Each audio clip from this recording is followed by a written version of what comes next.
Tendrás dificultades como yo. Mirar las caras de estos acusados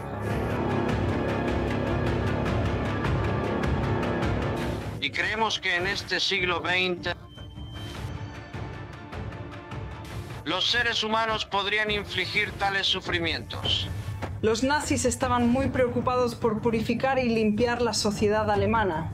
Lo que pensaba gente como Hitler era que, de hecho, había partes de la población que eran como un cáncer.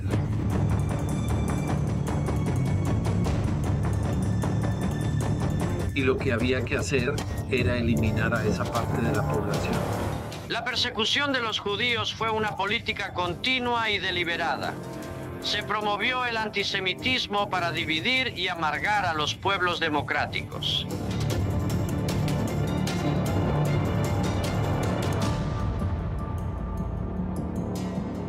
La mitad inicial de 1945 es la época más sombría para Alemania.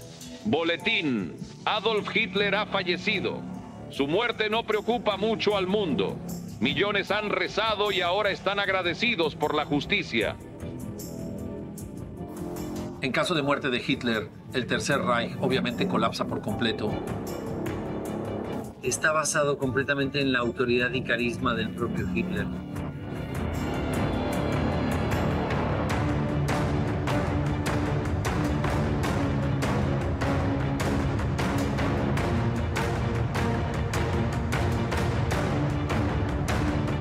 Es imprescindible llevar a los criminales nazis ante la justicia.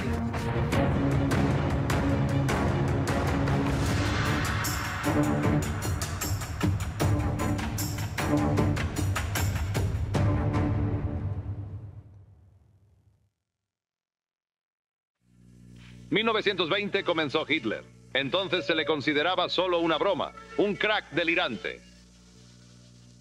1933. Hitler nombrado canciller. El mundo esperaba que pusiera orden. Trajo la catástrofe. La banda de Hitler planeó la conquista del mundo. Rudolf Hess, ahora loco en Inglaterra. Heinrich Himmler, asesino de masas, y Göring. Hitler le prometió a Alemania el mundo. Alemania escuchó, pero el mundo ignoró la amenaza. Hitler se hace pasar por humanitario. Pero Hitler ya entonces estaba planeando la guerra y la muerte de innumerables niños.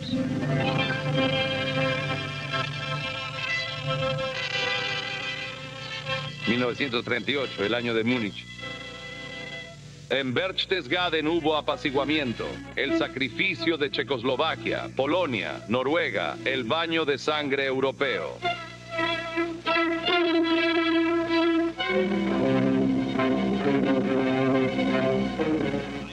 1940, el mayor logro de Hitler, la caída de Francia, un día negro para el mundo civilizado. La célebre intuición de Hitler tuvo éxito, pero cometió dos errores: no invadir Inglaterra e invadir Rusia.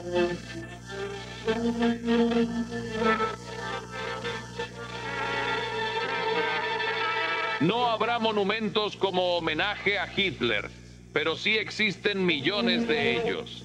Londres también guarda el recuerdo de sus muertos durante el Blitz, donde el brazo fascista del monstruo ha impactado. El progreso y la esperanza de vida para las ideas del líder del pasado han desaparecido. El Holocausto, un crimen que va más allá de los límites legales, arrebató vidas de inocentes, hombres, mujeres, niños. Hitler manifestó su antisemitismo cuando tenía el pleno control de Alemania.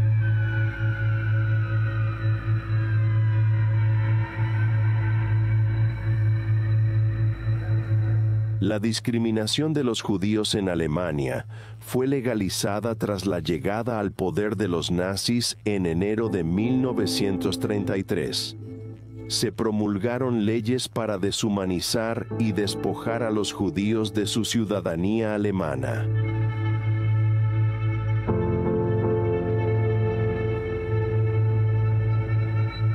El antisemitismo se enseñaba a la población y todos tenían demasiado miedo para oponerse a él. nos refugiamos de Holanda, mi lugar de nacimiento, Viena. Cuando los nazis llegaron, la atmósfera cambió drásticamente. Nos sorprendió y afectó mucho. Nuestros amigos no judíos nos dieron la espalda. Para mí, de niño, era algo que no podía entender en absoluto. Éramos judíos, pero no religiosos. Y esto fue, creo que tenía 9 años, un gran shock para mí. La violencia y la presión económica fueron tácticas utilizadas por el régimen nazi para alentar a los judíos a abandonar voluntariamente el país. De 1933 a 45, los nazis buscaron purificar y limpiar la sociedad alemana a través de medidas y leyes.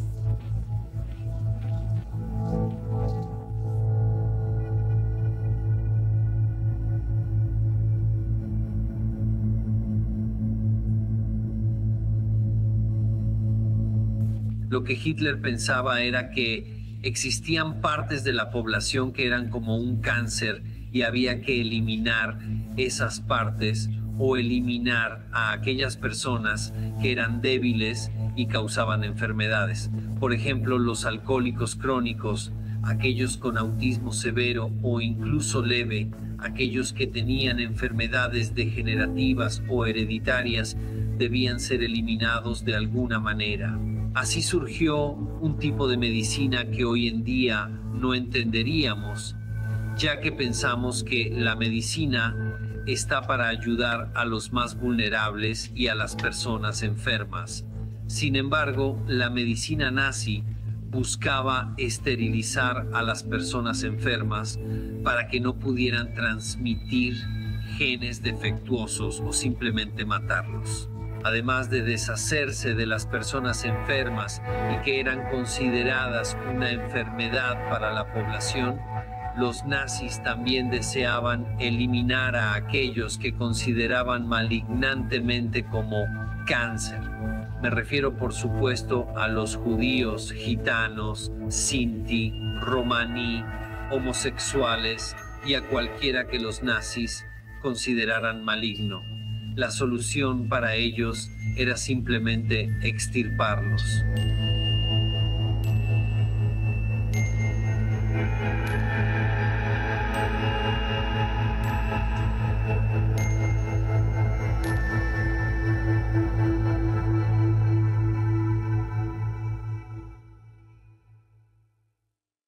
Así que sabemos que ya desde los escritos de Hitler en Mein Kampf era personalmente antisemita.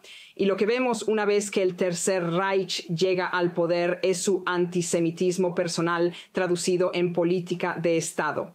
Así que desde los primeros días y meses del Tercer Reich hubo muchas medidas diferentes, medidas legales tomadas contra los judíos y también medidas ilegales.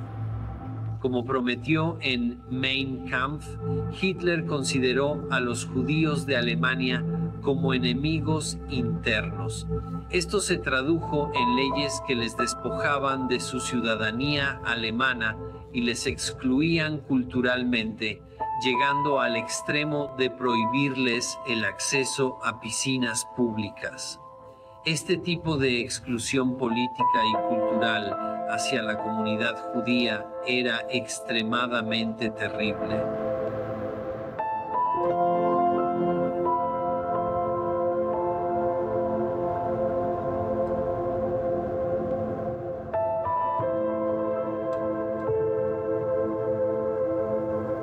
Surgen medidas antijudías, primero lentamente, luego más peligrosas. Gente desaparece y en el 42 pasamos a la clandestinidad.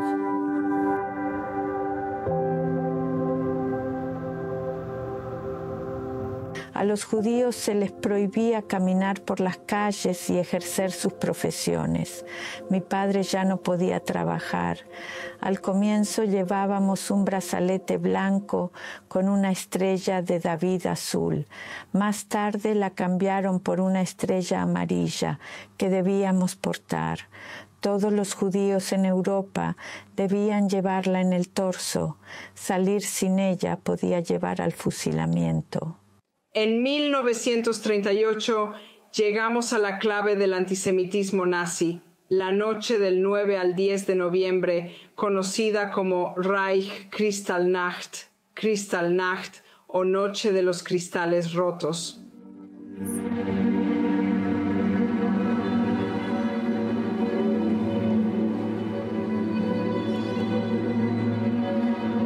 Los nazis literalmente incendian sinagogas por todas partes, destrozan tiendas judías y matan a los judíos.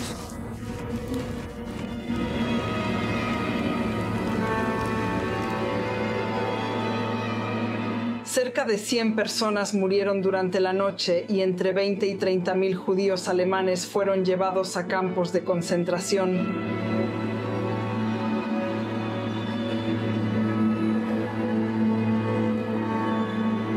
Esta destrucción, matanza y violencia absolutamente horribles llevadas a cabo por el Estado contra su propio pueblo mostró al mundo lo que era Hitler. Era efectivamente un gángster y un asesino.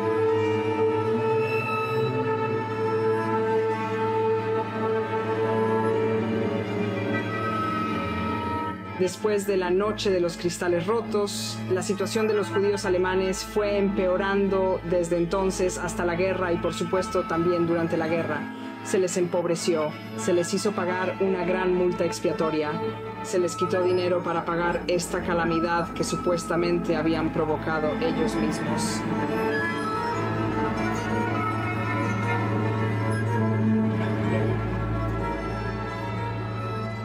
Aprendiendo del programa T4, se intensificó la idea del exterminio total de la raza judía. El 31 de julio de 1941, Hermann Göring autorizó a Reinhard Heydrich a presentar un plan para la solución total de la cuestión judía en los territorios bajo control alemán. Heydrich es uno de los nazis más temidos y malignos, incluso en la actualidad. Solo con ver su rostro se puede percibir su maldad. Es un líder despiadado, absolutamente cruel y sin emociones, que presidió la infame conferencia de Wannsee en las afueras de Berlín. En esa reunión fría y políticamente planeada se discutió la destrucción de los judíos europeos. Heydrich es así en todos los aspectos, malvado, cruel y despiadado. En su departamento cuarto B4 del SD trabajó el famoso Adolf Eichmann, considerado el arquitecto del Holocausto.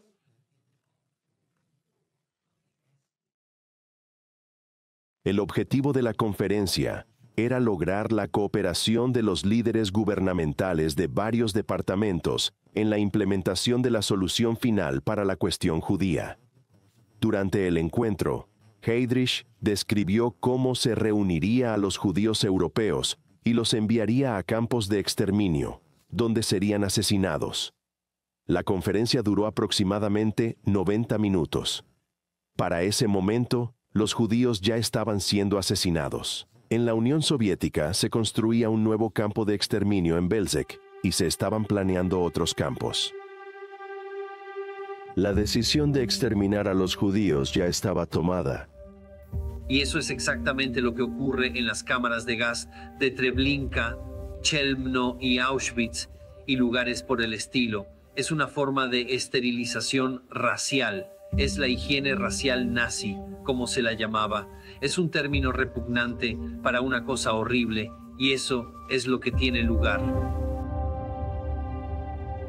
Las condiciones a las que fueron sometidos los judíos fueron desmoralizantes, deshumanizantes y completamente corruptas.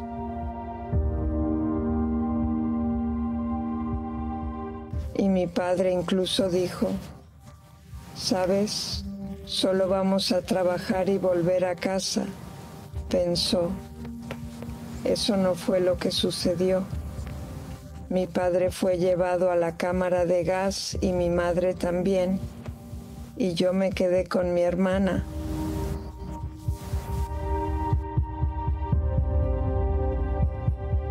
Nos afeitaron la cabeza. Pasamos por duchas comunitarias frías.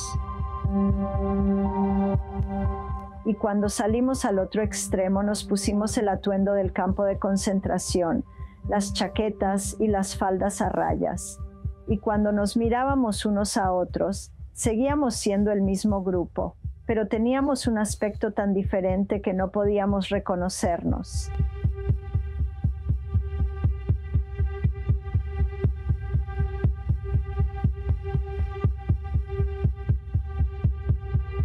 Cuando nos acostamos, no estábamos seguros de despertarnos por la mañana. Todos éramos iguales. Y si te despertaras, no podrías estar seguro que todavía estarías vivo por la noche. Si no podías salir del banco, estabas acabado. Me han preguntado... Sí, en el pasado me han preguntado si pensaba en lo que haríamos después de la liberación. Es una pregunta imposible porque en el campo nuestros pensamientos eran simplemente cómo sobrevivir ese día, cómo no meternos en problemas, porque lo más seguro era ser anónimo, no llamar la atención. Si hacías algo malo, eso significaba problemas. Una terrible injusticia impuesta al pueblo judío. El asesinato de judíos se consideraba una tarea sencilla para las SS. Estas personas no son humanas. No tienen la misma importancia que los alemanes de raza aria. No debemos sentirnos culpables por eliminarlos de nuestro mundo. Todos los miembros del partido nazi debían desempeñar un papel en la solución final, ya que se trataba de un genocidio a escala masiva y por lo tanto necesitaba una participación masiva. Son lugares de horror profundo porque ibas allí a morir, no a trabajar. En solo 30 minutos llegabas y perdías la vida. Por ejemplo, Treblinka no es más grande que un estadio de fútbol o el tamaño de un campo de fútbol. Y en esa área tan pequeña, unos 850, 0 hombres, mujeres y niños fueron gaseados. Es simplemente el pensamiento más terrible si alguna vez visitas un lugar así.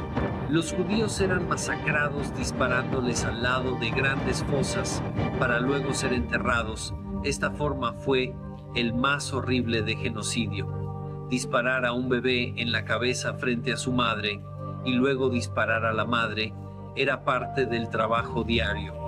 Es increíble que hombres supuestamente comunes en batallones de policía de las SS pudieran realizar estas tareas, pero lo hacían. Los nazis finalmente reconocieron que el efecto psicológico en los ejecutores de los asesinatos era tan grande que tenían que encontrar una forma más amable de matar a los judíos, como utilizar camiones con gas o incluso cámaras de gas. Aparecieron las cámaras de gas principalmente para preservar la cordura de los asesinos. Así de retorcida era la lógica nazi.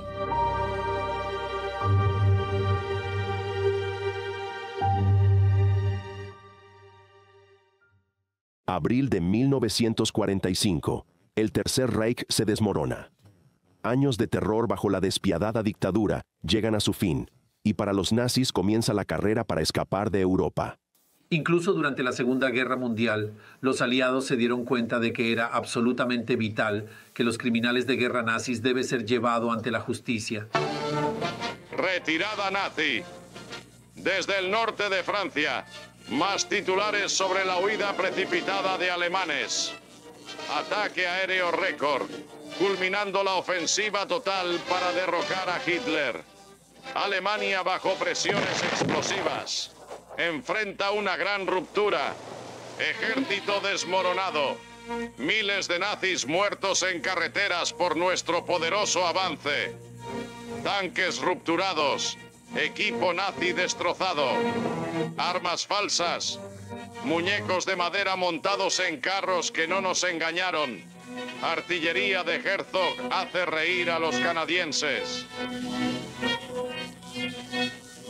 Después del cumpleaños de Hitler, pocos días antes de su suicidio, Heinrich Himmler y Hermann Göring habían huido de Berlín.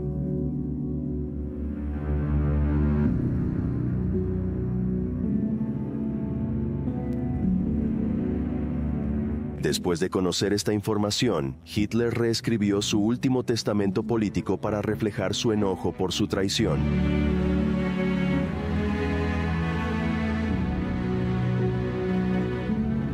Himmler había decidido que ya no estaba seguro en la Alemania nazi, después de que su negociación con los aliados no saliera como había planeado. Apartó a algunos de sus oficiales y les dijo que se fueran de Alemania. En particular Rudolf Höss, su compañero comandante de Auschwitz, a quien advirtió que se disfrazara de personal de la Armada alemana para escapar.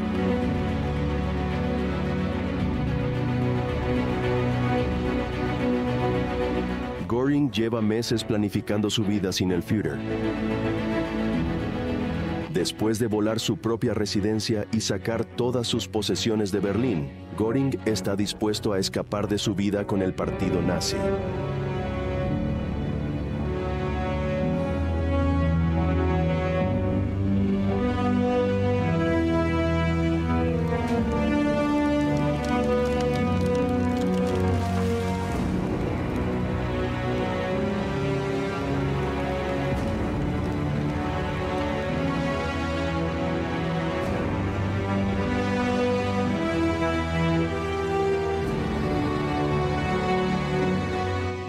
Tiene la ilusión de que los aliados lo tratarán justamente debido a su heroica carrera de guerra anterior.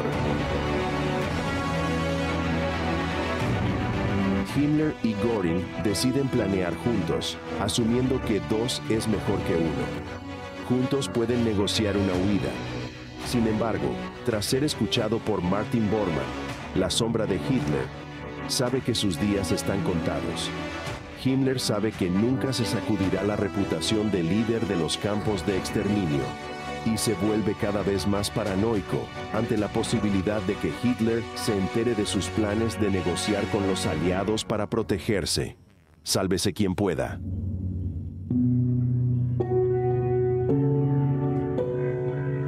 La primera mitad de 1945 fue posiblemente el periodo más oscuro de la historia de Alemania. La invasión rusa, liderada por el Ejército Rojo desde el este, y la llegada de los aliados desde el oeste, pusieron a Berlín como el escenario central de este caos.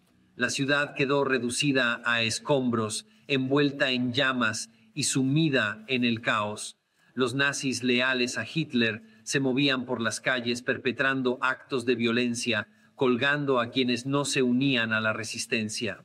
Además, muchos de los propios nazis se suicidaron. Esta guerra, provocada y llevada a cabo por Hitler durante tanto tiempo, resultó en la destrucción del pueblo alemán, al cual Hitler afirmaba amar, pero ya no sentía lo mismo al final de la contienda. Para él, los alemanes no merecían su liderazgo ni la existencia misma, por lo que todos debían luchar hasta la muerte, ya que habían fallado. Este es un claro ejemplo del pensamiento narcisista de Hitler, quien creía que el mundo le pertenecía mientras él no estaba allí para el mundo.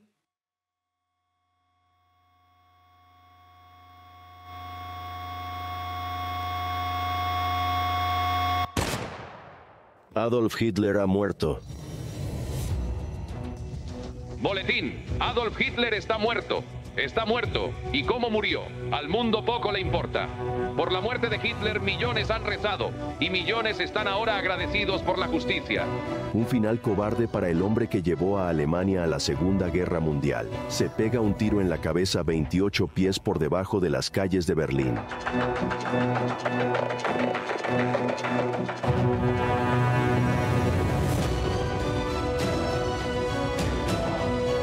Los últimos días de Hitler en el búnker del Führer, bajo la Cancillería del Reich en el centro de Berlín, son como el desenlace trágico de una obra de Shakespeare.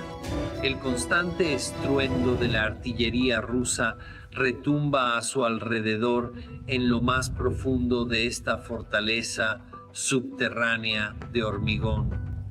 Todos están enloqueciendo, especialmente Hitler, quien, en una extraña ceremonia, se casa con su novia de toda la vida, Eva Braun. Solo unos días después, el 30 de abril de 1945, Hitler toma la decisión de quitarse la vida y Eva Braun hace lo mismo a su lado.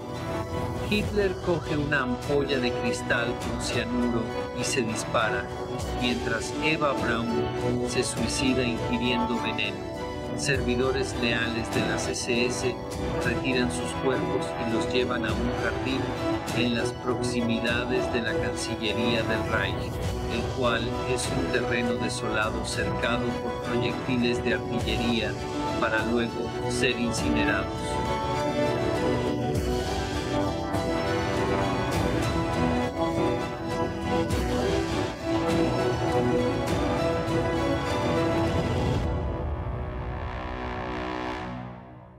Pasan menos de 24 horas. Se desata el pánico. En el transcurso de los días siguientes, los altos cargos del régimen nazi comienzan a huir de Berlín. Los oficiales nazis comienzan a revolverse por lo que queda de Berlín. Solo tienen una directiva: evadir la captura a toda costa. Saben que las repercusiones de sus acciones serán incomprensibles. Los aliados se acercan.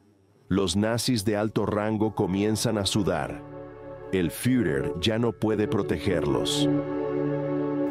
En caso de muerte de Hitler, el Tercer Reich colapsaría por completo. Todo el régimen está enraizado en la autoridad y el carisma del propio Hitler. Ante esta situación, los nazis celosos tendrían varias opciones. Podrían seguir el mismo camino que Hitler y creer que un mundo sin él o sin el nazismo no sería digno de vivir, por lo que podrían optar por terminar con sus vidas junto con sus familias. Otra opción sería quitarse la vida mediante un disparo o envenenamiento. También podrían decidir que su única salvación es escapar.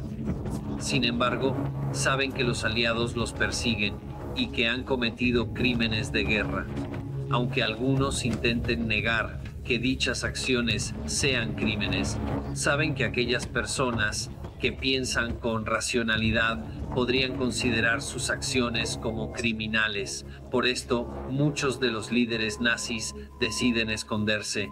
No pueden simplemente subirse a un avión y dirigirse a Buenos Aires o Damasco. Necesitan ocultar sus identidades y mezclarse con los refugiados, así como con los soldados alemanes comunes que marchan en retirada.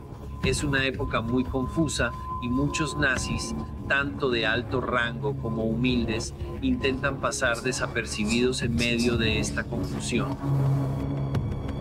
Joseph Goebbels no puede vivir su vida sin Hitler en el poder. Junto con su esposa, envenenan a sus hijos en el búnker del Führer y luego se quitan la vida.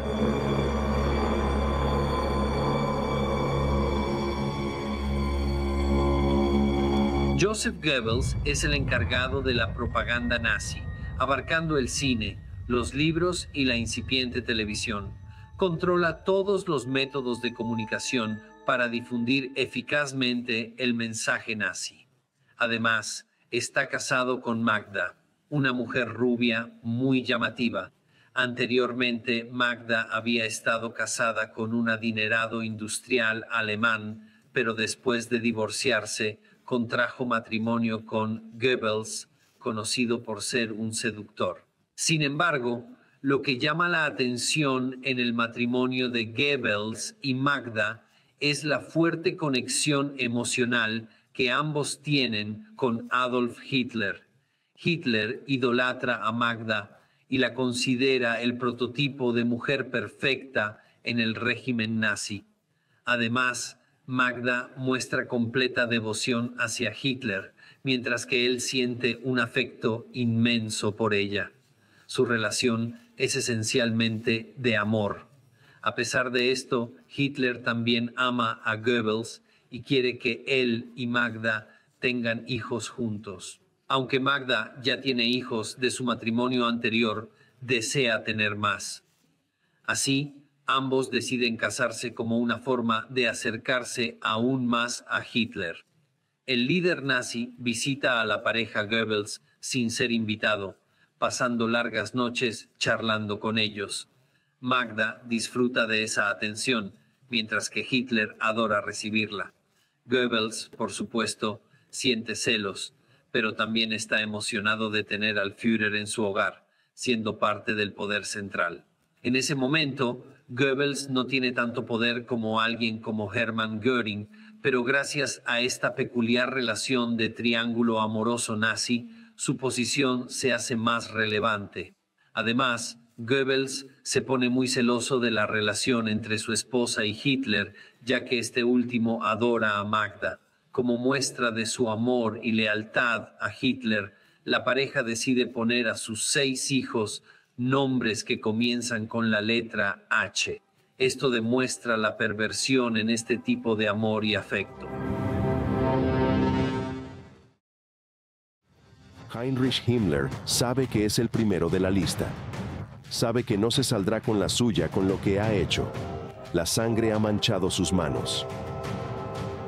Heinrich Himmler es una de las figuras más importantes del Tercer Reich.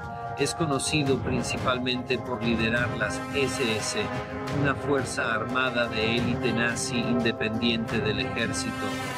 Inicialmente llamada Escuadrón de Protección Schutzstaffel, su misión principal era la protección de Himmler. Desde el principio, Himmler trabajó para convertir las SS en una entidad que funcionara como un Estado dentro del Estado.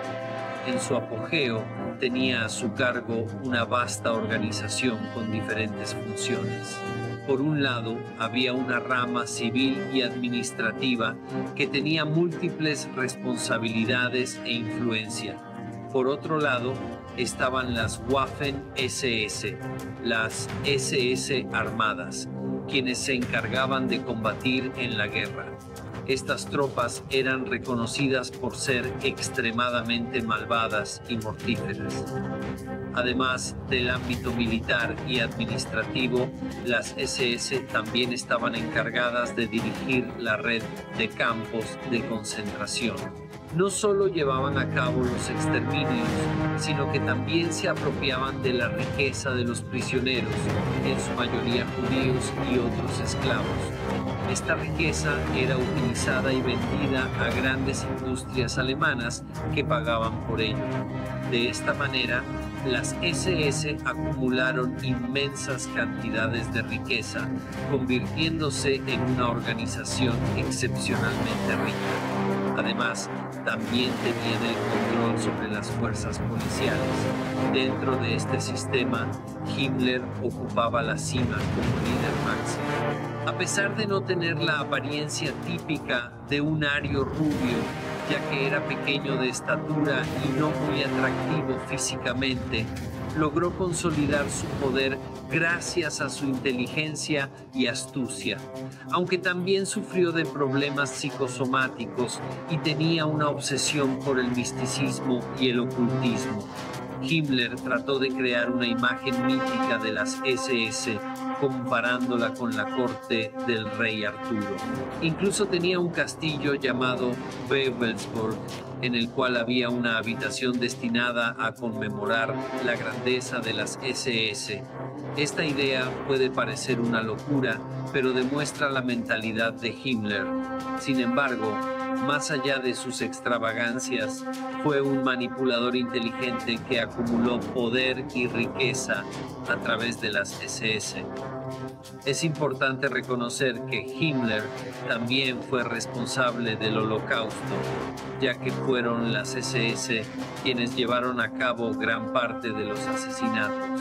Aunque cabe destacar que Himmler no tenía el estómago para presenciar personalmente las matanzas y en una ocasión incluso vomitó al ver el resultado. Esto muestra que, aunque no tenía el valor para masacrar personas él mismo, ordenaba a otros hacerlo. En muchos aspectos, era un cobarde.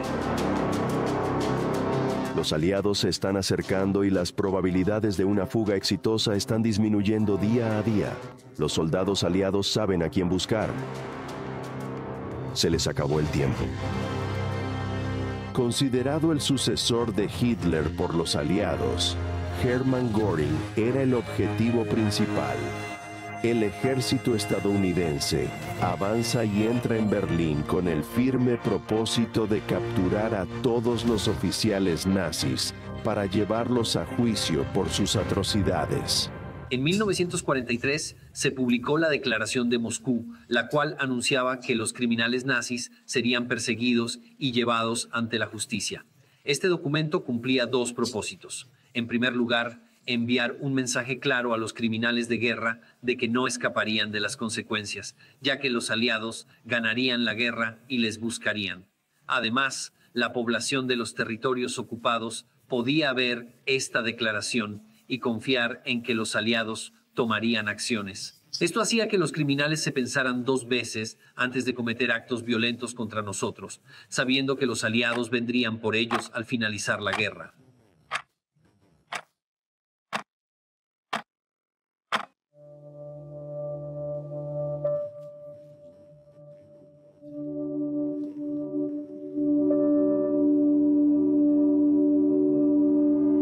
Las fuerzas aliadas, Gran Bretaña, Francia, Estados Unidos y Rusia, llegaron al acuerdo de que querían procesar a todos los oficiales vivos del partido nazi por el crimen que habían cometido.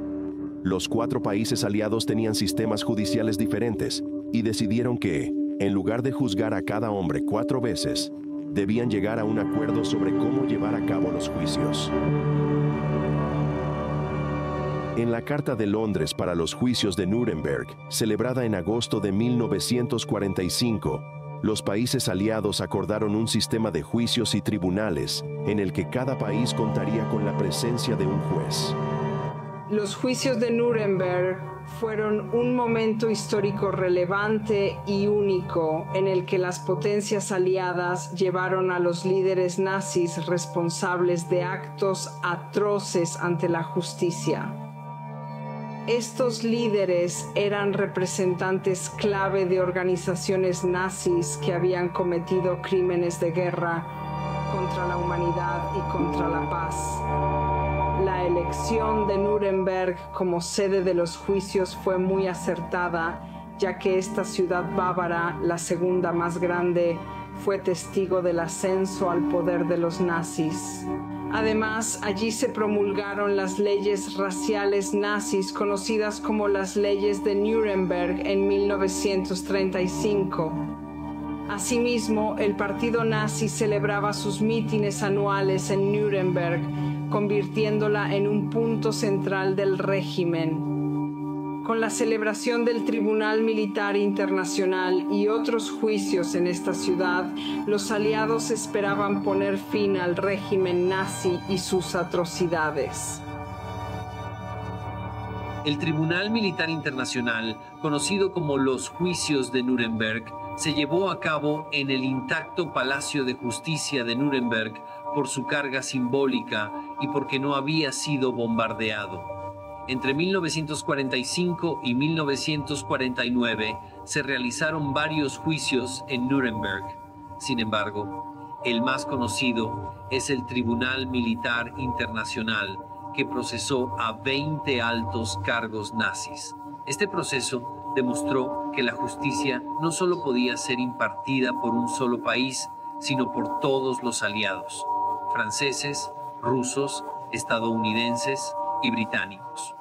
Fue algo radical e inédito. Nunca antes había existido un tribunal penal internacional de tal magnitud. Representaba la unión de diferentes sistemas jurídicos y políticos, enviando un mensaje claro al mundo. Aquellos que cometan crímenes de guerra, genocidio o crímenes contra la humanidad jamás escaparán impunes. Los presos son vigilados por guardias armados las 24 horas y se les brinda una alimentación básica. Y según Robert H. Jackson, fiscal jefe de Estados Unidos, termina su caso, los nazis serán llevados al tribunal a través de este túnel. Ahora se reconstruye para el juicio en noviembre. 4 países y sistemas de justicia se unen por primera vez para juzgar a criminales de guerra. También condena a todo el partido nazi por crímenes contra la humanidad. La justicia alcanza a los monstruos del fascismo. El juicio estaba previsto para mostrar los horrores del régimen nazi al mundo. Su terror y corrupción habían sido expuestos al mundo.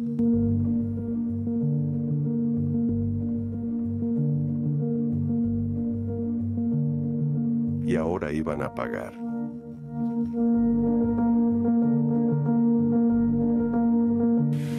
La persecución de los judíos fue una política continua y deliberada. Fue una política dirigida contra otras naciones, así como contra los propios judíos.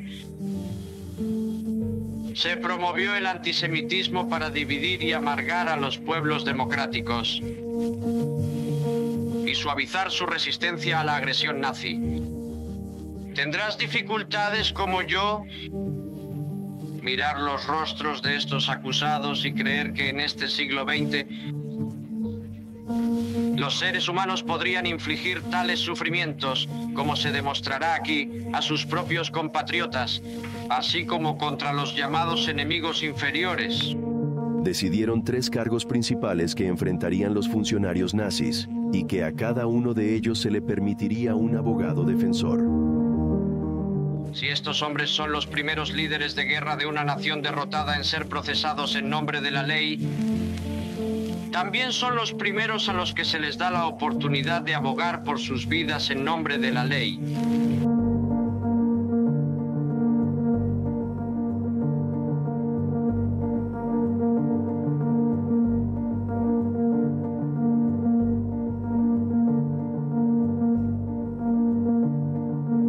El Tribunal Militar Internacional formado por los aliados recibió la tarea de juzgar a 24 de los líderes políticos y militares más importantes del Tercer Reich.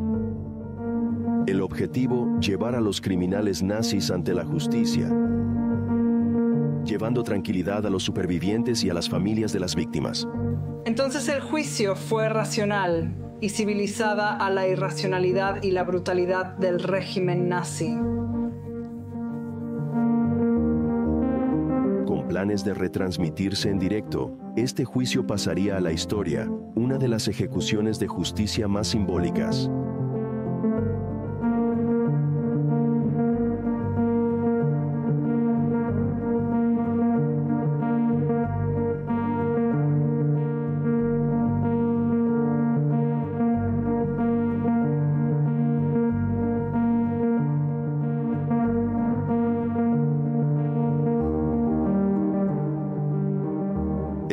Volvería a tolerar esos crímenes de odio nunca más.